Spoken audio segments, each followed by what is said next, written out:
Welcome to our very last video in the managerial part of this course. This is video 19C, and we're going to talk about transfer pricing. So, let's think about how beer is made. I know, it doesn't have anything to do with transfer pricing, or does it? So grains must be grown and harvested, things like barley and hops. The grains are processed into vats of beer. The beer is bottled, then the beer is transported and distributed to customers. So Bad Beer Inc., BB, purchases barley from external sources, but grows its own special hops at BB Farms. BB Brewing then takes the barley and the hops and brews the beer. BB Bottling bottles the beer. And BB Distributors distributes the beer to the warehouses. And BB Beer Sales handles the sales of the beer to customers. So except for the barley, BB is largely a vertically integrated business, which is from commodity to final product. Most of that happens within the company. So let's start with the first stage of the process, where BB Farms grows the hops. And BB Brewing takes those hops from BB Farms and turns them into beer. So how much should BB Farms charge BB Brewing for the hops? So BB Brewing could pay cost for the hops, for example. That would be easy, right? They're all one big company. There's no reason to generate any profit at that lower level. It should charge them only what it costs to grow those hops. However, if BB Brewing pays only that amount, then what incentive will BB Farms have to keep the cost of hops production down, right? Because that works both ways. If BB Farms gets paid cost no matter what cost is, then there's really no reason for them to be efficient. And as a result, prices might skyrocket relative to what they could be on the outside. And then on top of that, if they're buying at cost, how on earth would we measure BB Farms' financial performance? So when prices are not set through an arm's length transaction, it requires some form of what we call transfer pricing. And we need transfer pricing to maintain management efficiency, to make sure we achieve goal congruence, which is, hey, look, we all work for one big company here. Let's make sure all our goals are consistent with one another. And of course, it needs to allow for the provision of performance measurement. So there are a number of additional specific international issues related to transfer pricing, related to customs charges, income taxes, currency restrictions, and government seizure. There are a number of different methods by which you can use transfer pricing. One of those methods is the variable cost method, where price equals the variable cost of the producer. So this generally forces the divisions or the businesses upstream to buy internally, because it's almost always unlikely that you could get it for less than its variable cost. And sometimes there is a markup added to that, and sometimes there's not. The full cost method generally is that the price is going to equal variable plus some fixed cost allocation. The market price method, which is very popular, is where the price just equals the market value, because that tends to eliminate weird frictions in the market. And then there's the negotiated price method, which is now the divisions are permitted to negotiate with one another for a price. So the variable cost method provides generally a relatively low transfer price. Again, that encourages buying internally.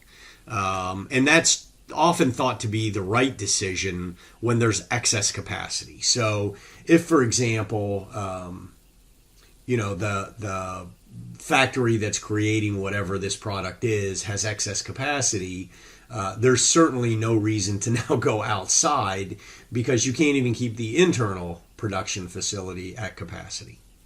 But generally, it's thought to be unfair to the seller unit, right? Because there's no profit on the transfer, or that profit is fixed, right? If there is a fixed markup that's applied, then the profit is fixed. And so as a result, if you work for that division, you're like, well, I can never do better. Of course, you can never do worse either. The full cost method is easy to implement because often the data already exists in the accounting system. Full cost is pretty intuitive. It's pretty easily understood. But the irrelevance of fixed cost in short-term decision making, the fixed cost should be ignored in the buyer's choice of whether to buy inside or outside the firm, affects whether full cost makes sense or not. If you use the full cost method, then generally speaking, you probably should use standard cost rather than actual cost. Market price definitely preserves subunit autonomy because, of course, they can sell equally internally as externally for the same price. It allows them to be competitive with outside suppliers because obviously if you could buy it cheaper from an external supplier, then you would do so. It follows the arm's length standard, which is good. This is the standard by which quite a bit of tax transfer pricing is set. However, intermediate products often have no market price, right? So if you're buying half of a something, generally you can't buy half of a something anywhere else, and so there may be no readily tradable market price that's available. Typically, you would want to adjust that for forms of cost savings, such as reduced selling costs and no commissions, right? I don't need a sales force to convince the people within my own company, usually, to buy my own product. And so there needs to be some adjustment associated with that, the family discount, as they say. And this can lead to short-term sub-optimization decisions. Negotiated price is considered to be a practical approach when a significant conflict exists between the buyer and the seller. It is definitely consistent with the theory of decentralization of management, so permitting all of your different operating divisions to behave autonomously. But you often will need some form of negotiation rule or arbitration procedure to reduce that autonomy because it might be in the best interest of the entire company for that to be an internal transaction and not for the buyer to go outside the company. In addition, there are always tax problems because these prices may not be considered arm's length. And again, there are often sub-optimization problems because as a result, the negotiated price might not be the optimal way to do business. So from top management's perspective, there are three considerations in setting the most advantageous transfer price. First is there an outside supplier, right? Because that allows, number one, some determination of market price, and number two, whether make versus buy is even an option. If the only people that make this particular thing are the internal provider, then that's the only way to go. Is the seller's variable cost less than the market price? Because if it's not, then often you should buy externally. So if your seller simply can't provide it for less than the market can provide it, it's probably warrants closing down that particular division. And of course, is your selling unit operating at full capacity, right? So if it's not, then it should be. If it is operating at capacity, then should you be sourcing externally for either more units or a better price? Okay, so let's do an example. This is an example from your book, and we're going to walk through it here a little bit and then skip over to Excel. So we have three transfer pricing options: market price, variable cost, and negotiated price. We're going to sell 150,000 units, and what we have is X chip, which produces a chip that's then used in a computer. So think of X chip as being the seller and the computer manufacturing unit as being the buyer. And we have some data here that represents the way these transactions would take place. So a few key assumptions. Manufacturing unit, which is the CMU, can buy the X chip inside or outside. So there are other suppliers. X chip can sell inside or outside. So they are not restricted in who they sell to. XChip is at full capacity, so they're making 150,000 units, and that is in fact all they can currently make. And one XChip is needed for each computer that's manufactured. So a little bit of other important information. So the unit selling price of the computer when it's complete is $850. The variable manufacturing cost of a computer, not including XChip cost, is $650. The variable unit manufacturing cost of an XChip is $60. The price when an XChip is sold to an outside supplier is $95. An outside supplier can sell an XChip for $85. And the variable cost to make outside chips compatible is $5. So what that means is if the computer manufacturer buys those chips from an outside supplier, they're not perfect for use in the computers, and they need to then spend $5 to get that chip ready for use in their computers. And when selling the chips, so when XChip manufactures a chip, if it needs to sell it externally, it needs a sales force and some other costs, and so that adds $2 of variable selling cost when selling a chip to an external customer. Okay, let's go to Excel. Okay, welcome to Excel. So our first option is that XChip sells to the outside world and the computer manufacturer buys only externally. So this would be a situation when really there's absolutely no transfer pricing at all because XChip is just selling outside and the computer manufacturer's also buying from outside. So XChip would manufacture 150,000 units. In this situation, recall they would get to sell each unit for $95. As a result, XChip generates just over $14 million of revenues. So recall that the variable cost per unit when XChip sells to the outside, so it costs $60 to make the chip, and then there was another $2 selling charge. So the total variable cost was $62, which provides a contribution margin for XChip of just shy of $5 million. Now, the computer manufacturer also manufactures 150,000 computer units. So recall that the selling price for each unit is $850. So their revenue is about is $127.5 million. When we think about the cost, recall they're going to buy the cost externally. So that was $90 plus they needed to add, that was $85 plus they needed to add $5 to get the chip ready for use in their computers. So the total chip cost is $90. And then the other manufacturing costs, excluding the chip, were $650 per unit. So that means their total cost is $111 million, which means their contribution margin is $16.5 million. For a total, so the total across both divisions, says that the company would make $21,450,000. Okay, let's look at a second option. So in this option, XChips are going to be sold internally for the manufacturer, right? And they're going to be sold for their variable cost. So again, we have the same number of units, 150,000 for XChip.